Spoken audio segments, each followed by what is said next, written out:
안녕하세요. 김용필입니다. 오늘은 12월 27일입니다. 좀 정책 뉴스를 좀 모아서 여러분들에게 전해드리고자 합니다. 지난주에 우리가 이 재동포 체류 자격으로 갖고 계신 분들 이 취업 활동과 관련돼서 상당한 이 관심을 끌었습니다. 그와 관련돼서 여전히 본인이 지금 취업 활동을 하고 있는 것과 관련돼서 합법적으로 일을 할 수 있는 분야인지 아닌지 여전히 이렇게 의심스러워 하시는 분들이 좀 적지 않게 있는 것 같습니다. 그와 관련돼서는 여러분들에게 지속적으로 확인을 해 보시고 그래서 여러분들이 하시는 일이 나중에 문제가 생기지 않는 그런 직중에서 지금 취업 활동을 하고 있는지 면밀히 좀 살펴볼 그런 필요성이 있지 않나 이런 생각이 듭니다.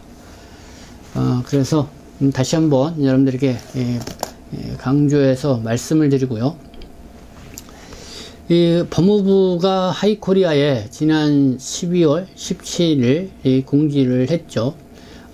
내년 그러니까 새해 1월 1일부터 4월 12일 그 기간에 체류 기간이 만료가 되시는 방문 취업 체류 자격의 동포들 그리고 또 2-9 외국인 근로자분들 체류 및 취업 활동 기간 1년씩 더 연장을 추진한다는 그런 내용이었습니다. 그래서 이거는 외국인 정책 실무위원회에서 지난 12월 10일 날 이렇게 그렇게 하겠다는 방안을 이렇게 발표를 해가지고요. 각 언론에도 이미 보도가 나서 제가 또 여러분들에게 소개를 해 드린 바가 있습니다. 그 내용을 다시 한번 말씀을 드리면요. 2022년 1월 1일부터 4월 10일 기간 내 체류 및 활동기간이 만료되는 외국인 근로자 그러니까 2-9와 또 H2 방문 취업 동포들입니다. 이들이 이제 취업 활동 기간 만료일로부터 1년 연장하는 방안을 좀 추진을 한다는 것입니다. 그래서 이것이 이제는 28일 날 확정돼서 발표할 예정이라고 하는데요. 그렇게 해서 확정이 되면은요, 일반 외국인 근로자 2-9는요, 정부가 직권을 연장 조치를 해주고요. 방문 취업 동포 H2의 경우는 고용센터의 이 특례 고용 가능 확인서 발급 및 근로개시 신고를 한 근로자에 한해서 연장 조치를 적용한다는 것입니다. 현재 특례 고용 가능 확인서 발급 및 근로개시 신고 등이 되어 있지 않더라도요. 동포의 체류 및 취업 활동 기간이 만료되기 전에 근로개시 신고 등을 할 경우 1년 연장을 받을 수 있다는 것을 여러분들이 참조해 들으시면 좋을 것 같습니다. 그러니까 그 방문 취업 체류 자격으로 계신 분들 현재 특례 고용 가능 확인서 발급 및 근로개시 신고 등이 되어 있지가 않다 하더라도요. 체류 기간이 만료되기 전에 이게 근로개시 신고 등을 할 경우 1년 연장을 받을 수 있다는 점 알아두시면 좋을 것 같습니다. 네, 이런 내용이 있었고요.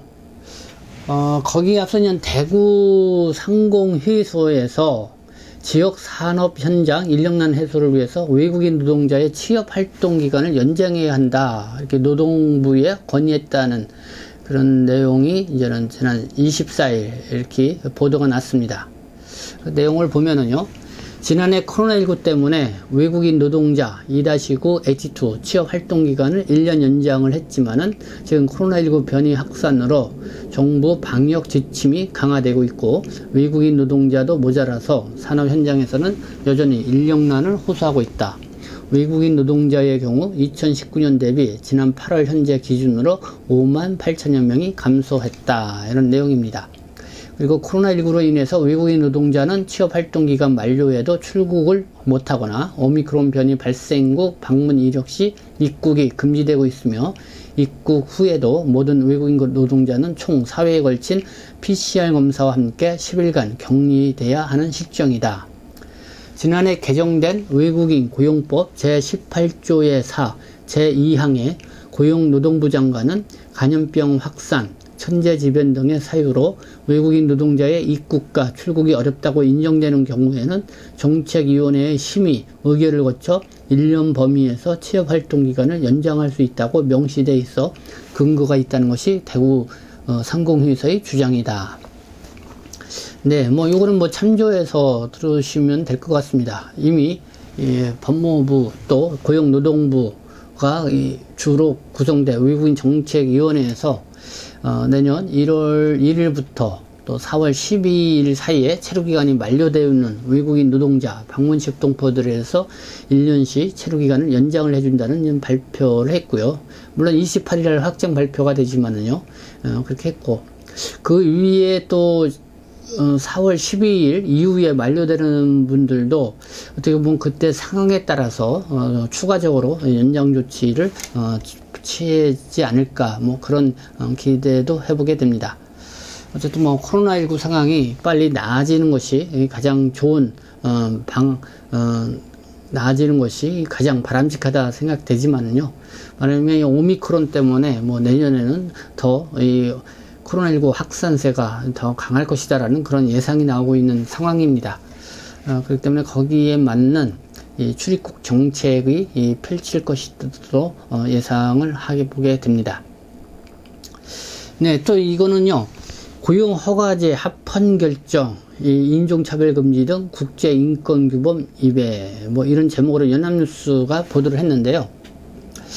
이거는 이런 이주 노동자, 특히 2-9 체류 자격으로 있는 분들, 뭐 그 근로하고 있는 사업장에 배정을 받으면 이 사업장 변경을 좀처럼 그러니까 받기가 쉽지가 않죠. 그런데 이거에 관련돼서 이주 노동자 단체가 이 헌법재판소에 헌법 소원을 했습니다. 이 고용 허가제, 이것이 좀 너무 인권을 침해를 하고 있다, 뭐 이런 취지이죠. 그러니까 이주민 노동자들이 한 직장에 그대로 뭐 좋으나 싫으나 매여서 일을 해야 되는 이런 제도, 이게 이제 고용 허가제인데요. 그러나 이와 관련돼서 이 헌법재판소가요, 이 합헌이다, 고용허가제는. 그렇기 때문에 인종차별, 철폐와 강제노동 금지 등을 규정한 국제인권규범에 위배된다고 또다시 이 이주단체가 비판을 하고 나왔습니다. 이 고용허가제 헌법소원 추진모임과 공익인권변론센터 등은 24일 공동 성명을 내고 사업장 이동을 원칙적으로 금지하는 고용허가제가 헌법에 어긋나지 않는다는 헌재의 결정에 깊은 유감을 표하며 같은 결정을 내렸던 10년 전과 비교해 단 한 걸음도 나아가지 못했다고 주장을 했다. 네, 이 이주 노동자의 사업장 이동 횟수 3회로 제한을 했습니다. 그렇지만은 사실 3회까지는 이동이 가능하지만은 이게 그러니까 충분히 사유가 있어야만이 이동을 할 수가 있게 이렇게 했죠. 그래서 이 기본권에 상당한 제약을 가하는 것이다, 이런 비판인데요. 이거는 2-9 체류 자격으로 있는 외국인 근로자에 이렇게 환하는 그런 내용이고, 이 방문 취업 체류 동포들에게는 크게 저촉되지 않는 그런 법인 것 같습니다. 네, 어쨌든 제도와 관련돼서 이런 내용들이 있어서 여러분들에게 말씀을 드렸습니다. 또 새로운 소식이 있으면은 여러분들에게 바로바로 전달해 드릴 수 있도록 하겠습니다. 네, 지금까지 시청해 주셔서 감사합니다. 저는 동포세계시민대표 변축장 김용필이었습니다.